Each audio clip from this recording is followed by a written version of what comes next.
because there has been the climb down in recent days? So personally, I oppose the bill proposition. I think it's a bad one because I don't think the government needs to interfere in people's businesses.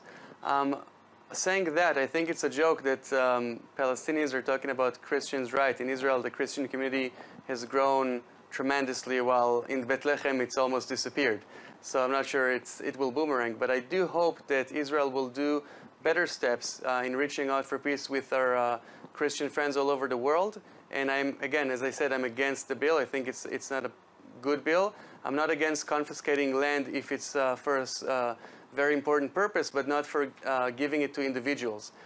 Saying that, that's one topic. The other topic is taxation. For taxation, if someone needs to pay their taxes, then they need to pay their taxes.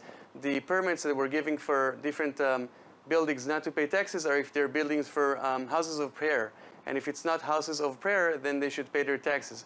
Saying that, still, I think Israel should take diplomatic measures in trying to see how it can solve these diplomatic difficulties. Ranbar, why'd you give the example of Bethlehem when Israel's in charge of it?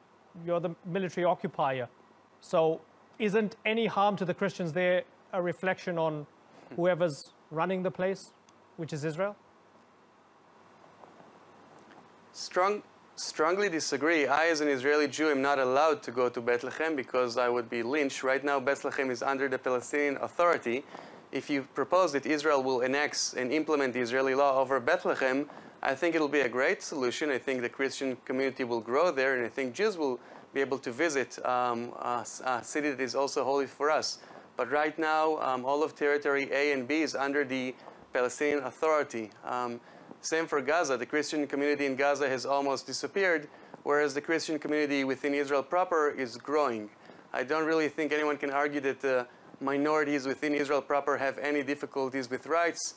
Members of the parliament, ministers, Supreme Court judge that sent our Jewish president to jail, they have full equal rights. Okay, there was a creative, I mean, there was an interesting and creative sort of deflection from the fact of occupation. Nevertheless, I don't want to go down that rabbit hole. Dawood Kutab, let us talk about this. Let me ask you if you believe that the churches overreacted a little bit here. Because in their statements, when they said this is a systematic campaign, it's an attempt to weaken the Christian presence in Jerusalem, and so forth. Did they overreact to an issue about paying taxes? Yeah, I think three things that happened at the same time that made what happened. The Orthodox bishop is accused of selling land to Israelis, and he needed to clean his name in front of the members of his own church. So I think that played into it.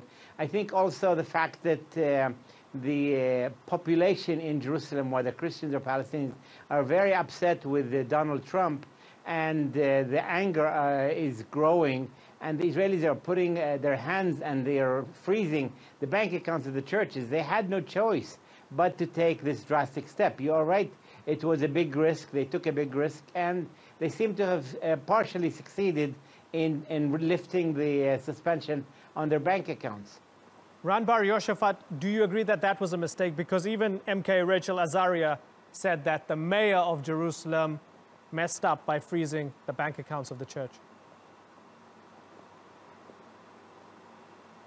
Again, I say that even with taxation, even if someone needs to pay, I think just because we want to have good relations with the Christian world in general, and yes, I think Israel should, and that's what Israel is doing right now. It's creating a committee to see how they can solve this, this issue of taxation.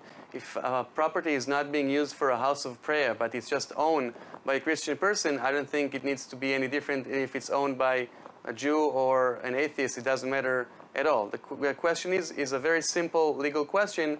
What was this structure used for? Dawood Kutab, very finally, is Israel's relationship with Christians in Jerusalem damaged? I think it has been damaged for many years. I think we have had lots of problems because the Palestinian Christians are not they're first Palestinians. They are part of the Palestinian community, which is, by the way, under occupation, which is still considered the Geneva Conventions apply to it. So it's not a simple legal issue. It is an area under occupation.